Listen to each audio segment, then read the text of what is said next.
Welcome, everybody, to today's episode of Rally Cap Reviews. Today we'll be previewing the World Baseball Classic Pool D. How this will work is we'll go through all the teams, preview all of them, and then I'll go through my predictions of the standings at the end of the poll play, how that will look. So what we'll do for every team, I'll go through the top three most impactful players of the tournament, and then go through their lineups, go through their pitching. This was one of the teams. There was three teams in particular in this tournament. I already went through Team USA in part 2 of the series, so go back and watch that if you haven't yet. But there was three teams in particular. It was hard to pick just three impact players because their whole rosters are made of impact players, honestly. And those three teams were United States, the Dominican Republic here, and the next team that I'll be going over. So the first impact player I picked out was Juan Soto of the Mets. One of the best outfielders, one of the best hitters in baseball. He had a .263 batting average, 9.1 OPS, 43 homers, and 105 RBIs last year. Definitely one of the most scariest players on the team. He's had multiple clutch moments from his first year with the Nationals in that World Series run, and in multiple other postseason appearances too, such as the Yankees in 2024. So I do expect him to have some clutch moments, and I think that's really one of the reasons I picked him over some of the other players. He's just so clutch. The next guy I picked on this list is first baseman Vladdy Guerrero Jr. of the Blue Jays. I think he's the best first baseman in baseball. Last year, helped take the Blue Jays to the World Series, .292 batting average, 848 OPS, 23 homers, 84 RBIs. Really solid contact hitter, good pop as well. He's just he's another guy that's just a clutch hitter. So that's why I put him as one of the more impactful players on the team. And then the last impact player I'll mention here is second baseman Ketel Marte. Last year, a little bit of injuries issues, but still really good numbers. .283 batting average, 893 OPS, 28 home runs, 72 RBIs. I think he is by far the best second baseman in baseball. That's part of the reason why I put him here as an impact player. I know for Team USA, Gunnar Henderson moved to second.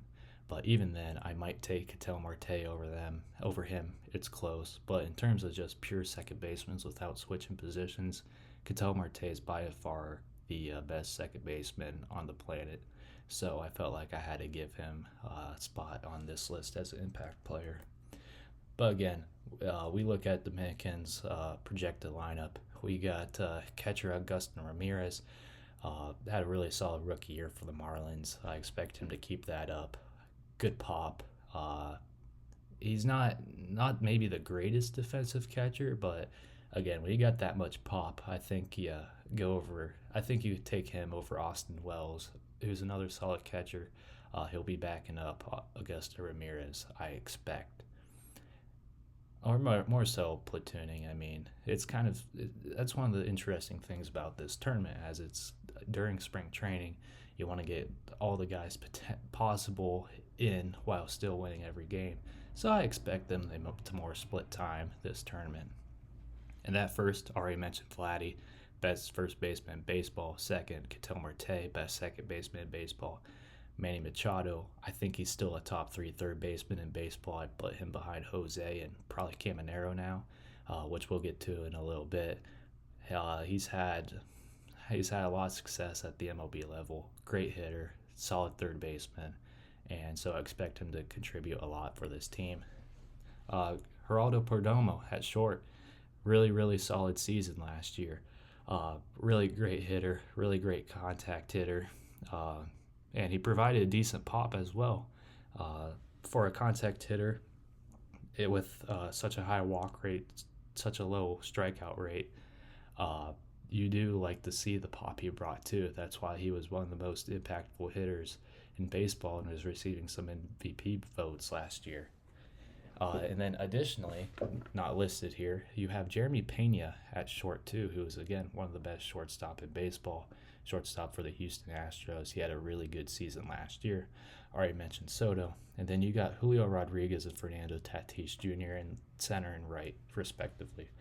Again, those guys are also two of the best outfielders in baseball. Julio Rodriguez probably is the best center fielder in baseball. And right, Fernando Tatis, really, really solid as well. Both those guys hit the ball great, played solid defense, just the whole package. And that DH, Junior Caminero, great season for the Rays last year. A lot of power, a lot of home runs. So I expect him to have a big impact on this team as well. Now look at the pitching.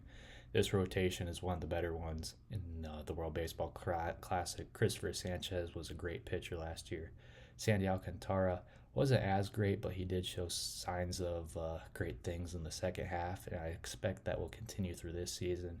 He did have, the former Cy Young winner did have some injury issues prior to this season, so it makes sense that it was a little slow starting, but again, he did do better as the season went on. We got Brian Bayo of the Red Sox, who's a solid young pitcher, and Luis Severino of the Athletics, who is a solid pitcher, a little bit past his prime for sure, but still a veteran, which is huge in these types of tournaments. And in the bullpen, one of the most stacked bullpens in the Classic, Abner Uribe, Camilo Doval, Carlos Estevez, Dennis Santana, Edwin Uceta, Gregory Soto, Sir Anthony Dominguez, Wandy Peralta, all these guys, great. And then, again, I'll mention it quickly again. I mentioned it in the other parts, but I'll mention it again just in case you watched this one first. The designated pitcher pool, that only matters for the semifinals of championship. You can replace pitchers from this pool. You can replace your pitchers that you currently have on your roster from this pool in those rounds to get fresher pitchers and preserve health of your pitchers. A little bit of mix of that, a little bit of mix of strategy.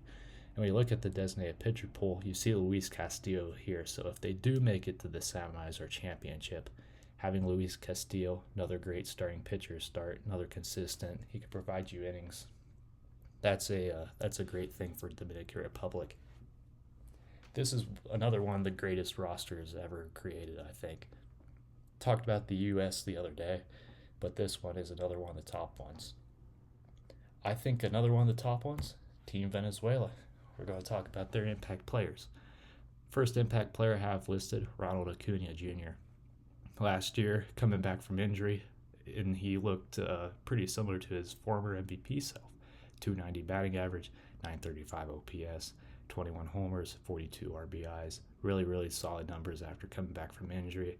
I expect him to have a huge impact in this tournament, and I think he will be the focal point of Venezuela's lineup.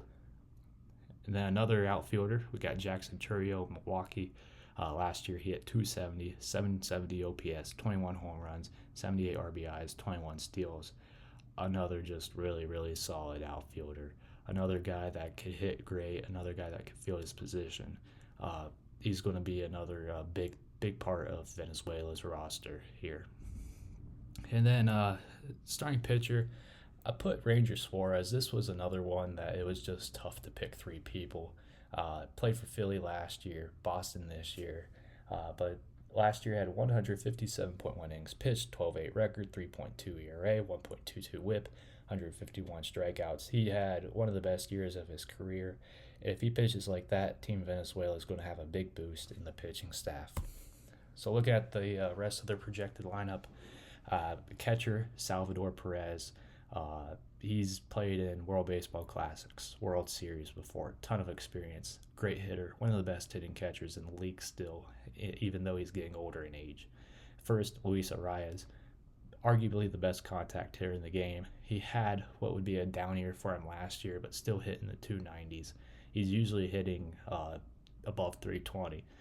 He's just one of the best contact hitters, so it's great to he's just going to be a big bat, top of the lineup who could get on base and have some of the bigger power guys hit him in.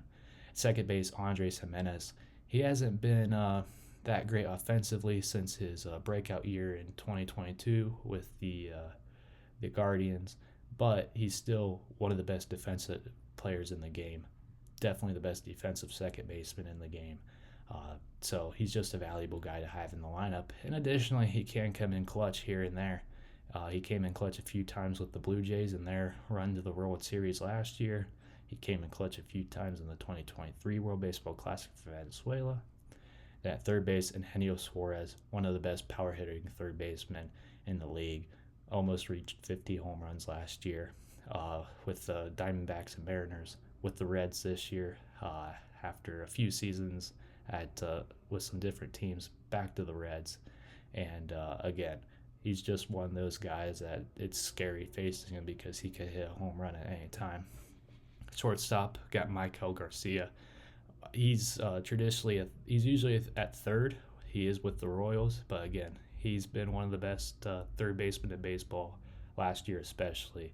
Had a great season, and I think he's going to be a dangerous player as well. And then left and center, already mentioned Churio and Acuna. Right field, Willie Abreu.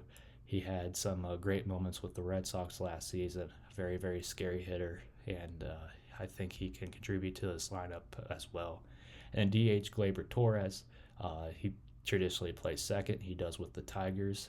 He had a very solid year last year, fell off towards the end of the year. But again, if he hits like he hit in the beginning of the year, he's going to be another really scary hitter. And so again, this lineup's just filled with scary hitters. Maybe the exception is Andres Jimenez, but even then, at times he's been a scary hitter. And again, when you got that defense at second, you can take not as much hitting.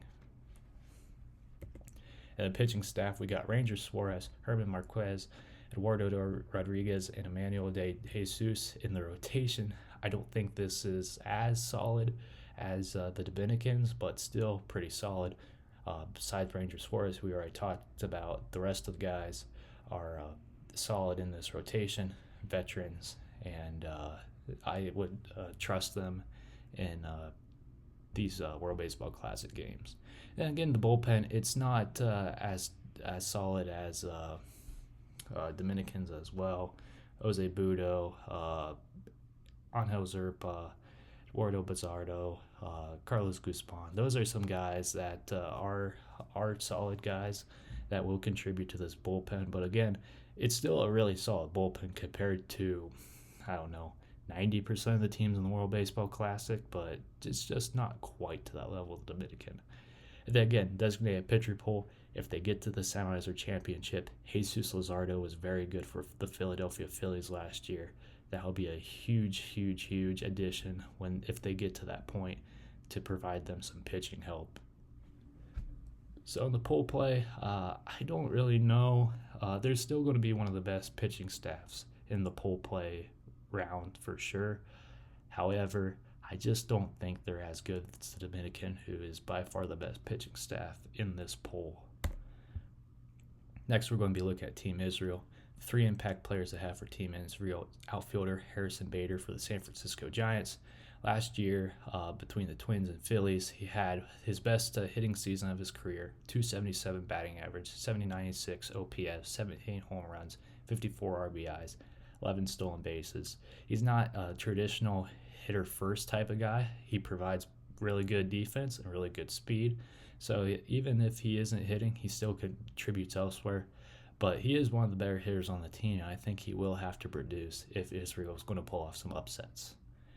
And then we also got first base / second base, number 13, Spencer Horwitz of the Pittsburgh Pirates. He had some injuries last year, but after he came back from injuries, 272 batting averages, 70-87 OPS, 11 home runs, 51 RBIs. Really solid player, and definitely one of the better hitters for Team Israel. And then I think the best starting pitcher for Israel is Dean Kramer, the Orioles. He had a solid year last year. He's a guy that will give you length, as you see with his 171.2 innings pitched, 4.19 ERA, 1.21 WHIP, 142 strikeouts. So he doesn't have the most dominating stuff, but he's going to give you length, and he's going to induce contact, and he's going to get you outs, which is what you need in this tournament. And then projected lineup, Garrett Stubbs. He's had some major league experience. He'd be able to provide some Uh, Provide some offense possibly, but also veteran catcher. That's always a good thing. Mentioned Spencer Horwitz already, and then other than that, Harrison Bader. Already mentioned him, and then Matt Mervis is probably the most interesting guy after that in this lineup. He could provide some offense there, but overall, it's still not the worst World Baseball Classic lineup by far I've seen. But when you compare it to the last two, this lineup's just going to be weaker. But I do think this lineup's able of. I think this lineup's able to produce some offense, so it should be interesting to see how they do in this tournament. And then the pitching, not much here. Dean Kramer is definitely the best starter here. In the bullpen, you got Tommy Canelo. I'm sorry if I mispronounce his name. Solid years in the past with the Yankees. He's on the Tigers now. Last year wasn't as good as other years, but he's still a solid veteran arm that could play a big part in their tournament run. Again, Eli Morgan is another one, currently on the Cubs, formerly on the Guardians. He has some playoff experience, so that's always useful, and he has shown some good things at times, so I think he can be a big contributor in the bullpen for Israel. The next team we're going to look at is the Netherlands. The Netherlands have a pretty solid offense for a team of this nature, and it's funny how it works because I don't know if there's anyone that was born in the actual Netherlands, but it's mostly consisted of guys from Curacao and Aruba, so that's why their team is actually kind of sneaky good. You think of the Netherlands, you think of Europe, so you're not really expecting a good World Baseball Classic team, but they do have a sneaky good one. First impact player, outfielder Jerkison Profar at Atlanta. He did have that PED suspension after a breakout year in 2024, but when he did come back, he still produced a lot. And, only 245 batting average, 78.7 OPS is solid, 14 home runs in that time span he played is really solid, 43 RBIs, 9 stolen bases. So counting stats, pretty solid. Again, he also has a good eye, low walk rate, and a high strikeout rate. So he definitely can produce for this team. I expect him to. Another Atlanta Brave, second baseman Ozzie Albies. He was formerly one of the best second basemen in baseball, but the last 2 years he's not been quite up to that point. There's still hope that he gets back to that point, and I think there's a chance he does. Netherlands are going to need him during this tournament if they want to do well. Last year, he had a 240 batting average, 671 OPS, 16 home runs, 74 RBIs, 14 stolen bases. So not terrible, and he definitely will be a contributing factor to the Netherlands this year. And then shortstop, Xander Bogaerts, a little bit past his prime, but definitely still a solid player. 263 batting average, 720 OPS, 11 home runs, 53 RBIs. I definitely think he'll be a top bat in this lineup. So when we look at the rest of the lineup, some other notable names, Chadwick Tromp, he probably would be a backup catcher on most MLB teams. It's just the fact that the Braves also have Sean Murphy and Drake Baldwin, who are, obviously solid catchers, especially Drake Baldwin, one of the best young catchers in the game. Another notable name here is third baseman Didi Gregorius. He was a former MLB All-Star shortstop for the Yankees and later played for the Phillies. So he's a little bit past his prime, hasn't played in the MLB for a few years. So he's not as good, but he's still a really solid player. Again, talked about Bogaerts and Profar. Cedane Rafaela in center field. Very, very solid hitter for Boston last year. He could also play second, but with Ozzie Albies, he won't play there, obviously. He has a solid bat, solid contact skills, great defense, good base running, so he could definitely play an impact in this lineup as well. So as I said, sneaky good lineup, but you fall off when you look at the pitching. No one really of note, You have some guys that have played in the major leagues, but the one notable guy here in the bullpen, Kenley Jansen. uh, formerly one of the best closers in baseball, and still a really, really good relief pitcher. He's expected to be the closer for the Tigers this year. He was the closer for the Angels last year. He's still a really, really solid guy, and he can still produce for the Netherlands. It's just the issue is how will the pitching get them there? I don't know. They're going to be facing some tough teams.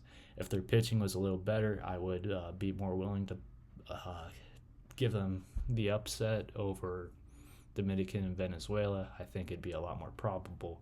But as it stands with this pitching, I don't think it will be. And then the last team that I would talk about previewing here is Nicaragua. The first impact player is third baseman Mark Vientos of the Mets. Down year last year after a breakout 2024, 233 batting average, 702 OPS, 17 home runs, 61 RBIs. So you wonder what you're going to get out of him here.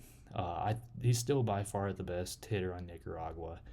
He's the only major league player on Nicaragua, and I think he will be a big part in this tournament for them if they're to pull off an upset or two. Side note, this is going to be a kind of a proving ground, kind of like we talked about Stuart Fairchild in the last episode.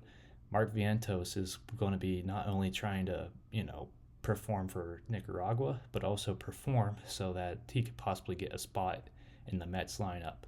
With Bo Bichette joining the team and projected to play third after Lindor gets healthy from his hamate bone injury, you kind of wonder where he's going to play for them. So it's going to be crucial that he has a good tournament, maybe get some more help to make that Mets lineup in the long term. Then we got second baseman Jeter Downs, former high prospect in the MLB, just never panned out. He was in that Mookie Betts trade to Boston. In the NPB, he had a 259 batting average, 808 OPS, 9 home runs, 43 RBIs. So still a solid player in international levels, and he's definitely one of their best hitters. And then the last guy I'm going to mention is shortstop number 23, Freddie Zamora. He's in the Milwaukee Brewers organization. Not necessarily a top prospect, but in AAA he performed solid last year. 257 batting average, 70.1 OPS, 4 home runs, 46 RPIs. So as I kind of hinted at, there's not going to be much offense in this team. Again, Mark Vientos is the only major league player. There's a few minor league guys, a few guys that play internationally, but I don't think that there's going to be much offense being produced on this team. When we look at the pitching, again, it's the same thing with the hitters, just even worse because there's no major leaguer on the pitching staff. A few guys in the minors, and a few guys that have some solid chances of maybe making the majors eventually, but again, there's nothing really that notable here. And then the Pool D predicted standings. I was going back and forth between Dominican and Venezuela 1 and 2. They definitely have some of the best rosters in the game in the tournament. However, I went with the Dominican just because of that pitching staff. That bullpen is nasty.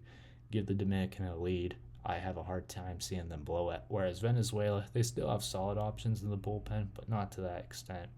So I went with Dominican, even though I think both these teams are very, very, very good teams. And then third, I got the Netherlands. As I said, sneaky good lineup. You got Profar, you got Albies, you got Bogarts. I think that offense will be able to win them some games in this tournament. And I think their offense could be sneaky good to potentially pull off an upset, but I think that is still kind of a stretch just because the Dominican and Venezuela are so good. Before I went to Israel, they do have more talent on their in their lineup and on the mound than Nicaragua. They have Harrison Bader, Dean Kramer, so like I do think even though they're not that impressive of a lineup, I still think they'll be able to beat Nicaragua, who I think will once again have to requalify because the bottom team in each pool has to requalify again for the next World Baseball Classic, and that's the situation they were in last time. They did requalify, made it back, but they just don't have much major league talent outside Mark Vientos, and who knows really what you'll get out of him. So thank you guys for watching. Don't forget to like and subscribe. In the next video, in the last video of this series, right before the World Baseball Classic kicks off next Thursday, will be Tuesday, March 3rd. And that video will be the 5th and final part of our World Baseball Classic preview, and we'll be going over the bracket predictions. So we'll talk quarterfinals, semifinals, and finals championship. And then follow us on X at Rally Cap Reviews if you haven't already, and I'll see you next time.